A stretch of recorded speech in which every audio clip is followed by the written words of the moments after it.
look at that. Is that muddy or is that muddy? I think this is without doubt the dirtiest, muckiest and one of the noisiest forms of motorcycle sport. We've got people here on 250s, 350s and 500cc machines because this is grass track racing.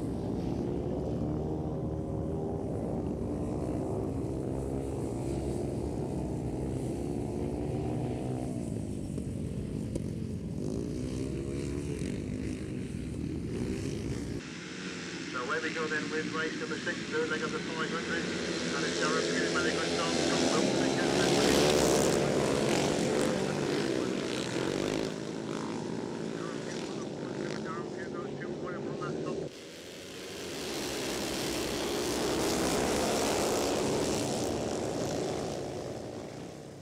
Well, here's the man that knows all about it, Ricky Ashworth, the current 350cc British Youth Champion. Have I said that right? Yeah. Right, current champion, so that's pretty good. So you know all about grass track? Yeah. It's very similar to Speedway, it looks like it.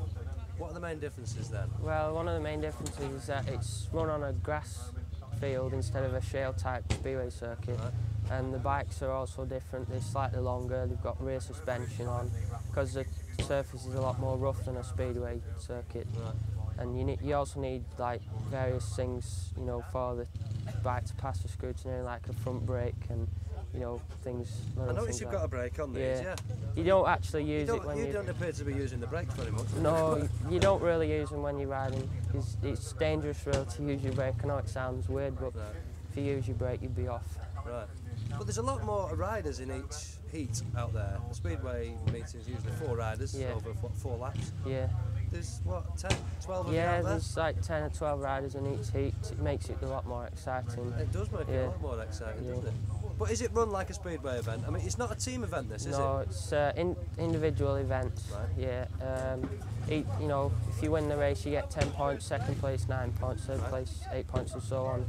Right. And the person with the most points at the end of the 3 qualifying heats, you know, goes through to the final, where it can be all decided on the day.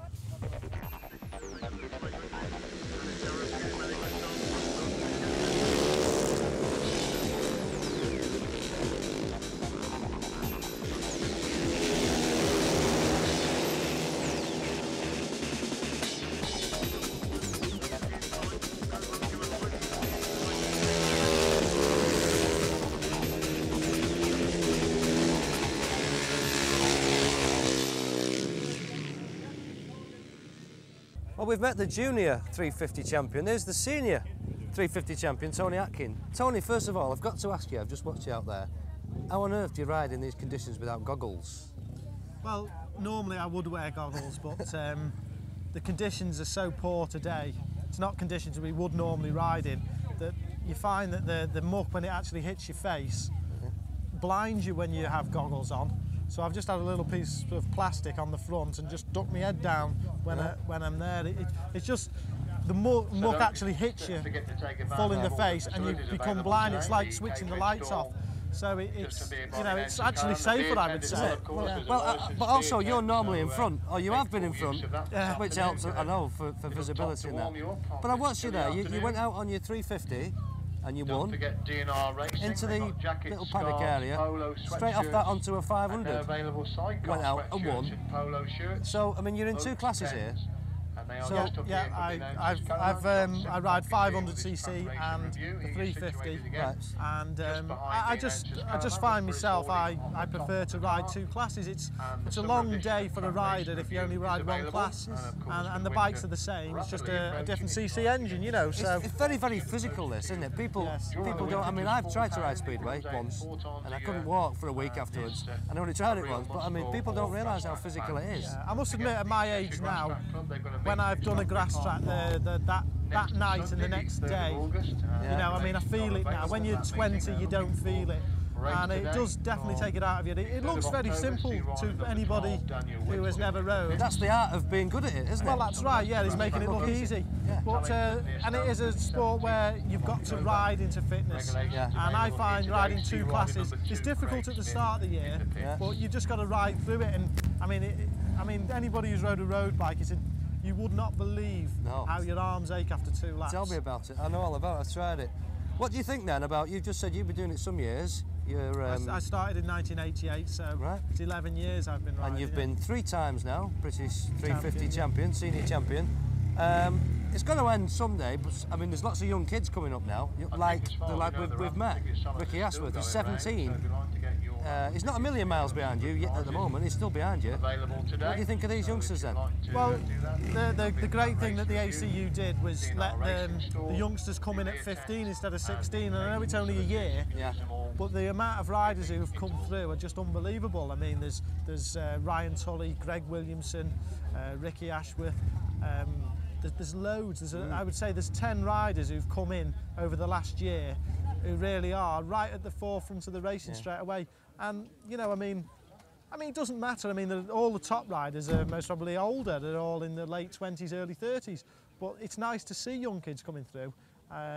They gain where they'll go through gaps and sort of flat out, where older riders do it more on experience. You know, I might not pass them on the first bend, I'll pass them on the third lap, you know, where they're trying to do it all in a lap, you know. So I gain on experience, they gain because they're a little bit madder because they're younger, you know. No fear. No fear, that's the thing. That's what it's all about. So what are we up to this year? You're going to win it again this year then? Have you won it already? I've won it. I won it on August the 22nd, I think it was. I won it for the 3rd time. And so you're riding for fun now? I ride for fun anyway. I mean, racing's everything to me. It's my whole life and always has been. I've just got an ambition now to win it 5 times. Right. If I can, I think the record's 6 by Steve Schofield, but at my age, I don't think it. I don't really think I can win it like every year. I don't think I'll win it the next 3 years, but I can win it. You know, maybe if I miss out next year, I can win it the year after. You know, it's just the thing is, it's a one-day meeting, and you know, you've only got to have a fall or a breakdown. Isn't it? It's on the day. Right. You know, so we just take it as it comes and enjoy it.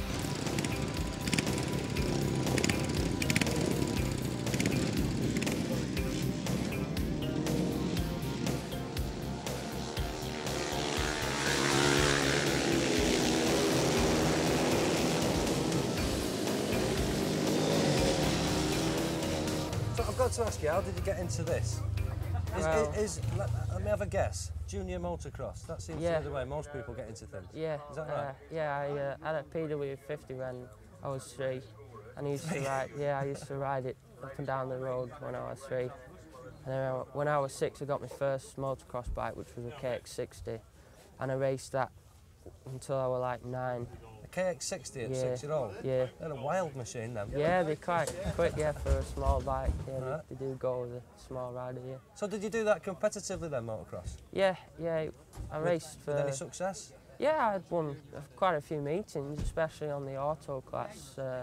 I won the North West Centre Championships and a few other club championships. Excellent. So when did grass track pop up then? Well, we stopped racing motocross when I was about 9 because of financial difficulties. And say about 4 years ago, we started going to Speedway meetings, you know, just to have a watch. And then at the time I wanted to do Speedway, but I thought I don't think I'm ready for it. And one day we were passing the shop where I work now, and we thought we'd just go in and see if they had any bikes, any grass track bikes. And we ended up buying this bike, and I couldn't ride it for about another 6 months or so because I wasn't old enough. But I've been riding now for 2 years, and it's going quite well. It's going very well. British Duke champion, I'd say that's going flipping well. Because I've noticed you do underneath this tent here before, you do a lot of your own spanner work. I know your dad gets his hands dirty now and again, Dave. Yeah. He does a bit, but you get involved. You're not just a rider, are you? No, I'd like to, be involved more with the bike and make sure everything's right. And I believe this the chassis on this bike is quite famous, isn't it? Yeah, it belonged to Kelvin Tatum, who was a 1998 world champion. Right. And this is last year's bike, which I bought off him, and just, made a few modifications to it. Changed the mud guards and so forth. Excellent, superstar's bike. But now you're now 17, so you're not a youth anymore. No. You're now an adult officially. So you're in the adult 350 class. Yeah. So how are you finding that? Yeah, I'm really enjoying it so far. It's going really well this season. I've had a few good meetings, a few victories. Yeah. Yeah.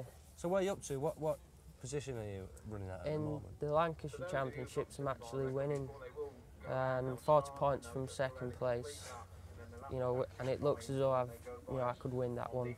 Right. And this club, which is the Rivington Barnstormers, they've already had one meeting, which was the first one of the season, where I got a third. And I was really chuffed with that. And I just hope I can maintain it today and just hopefully get a win, hopefully. Good stuff. Well, I hope you do. You've got the bite, you've got the skill and the ability, and I know you've got the determination. I've seen you out there riding like a nutcase. Yeah. You're very busy. You're full of muck. It's about time we went and got a bit more dirty. Yeah. Yeah. See you later. Yeah.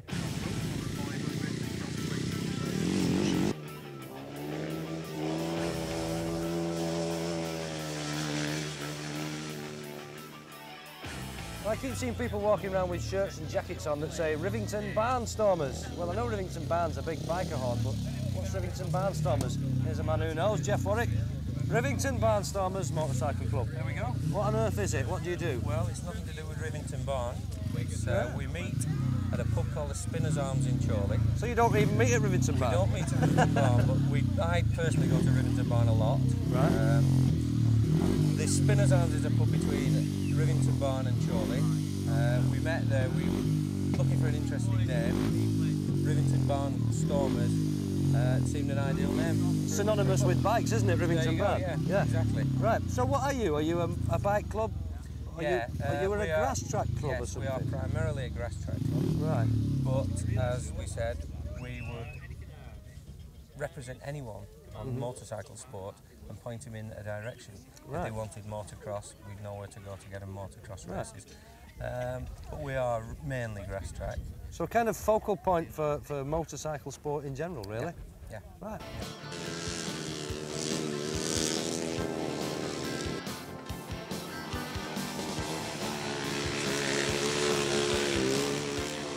Well, there's my mate Ricky. Filthy dirty, knackered and fed up because you've had a bad day, haven't you, Ricky? Yeah, today's gone very bad. I've just not been able to get out of the starts, you know, and on a track like this and the conditions today, you need to make a good start. Because by the time you got to the first corner, you're just filled in with mud and you just cannot see where you're going. Well, I tried to have a look through your goggles when you come off, and I put them there, I couldn't see anything. That's got to be the biggest problem out there on a day like this, seeing. Yeah, really. And they've even cut the races down to 3 laps in the interest of safety because of how muddy it is, you know. It's just the amount of tear-offs you go into, it's just ridiculous. Well, I spoke to one guy before, Tony Atkin, he's riding without goggles. Yeah, he can do things like that because he's so good at getting out of the start and, you know, he can ride with his head down at the floor, you know, and get away with it. But us beginners, we can't do that. Beginners, give over, you'll soon be up there with them. Yeah. Well, Ricky's bad day at the office turned out to be not too bad after all. He did actually qualify for the final on the day, where he finished a very creditable 3rd, so went home happy with a few bob in his pocket.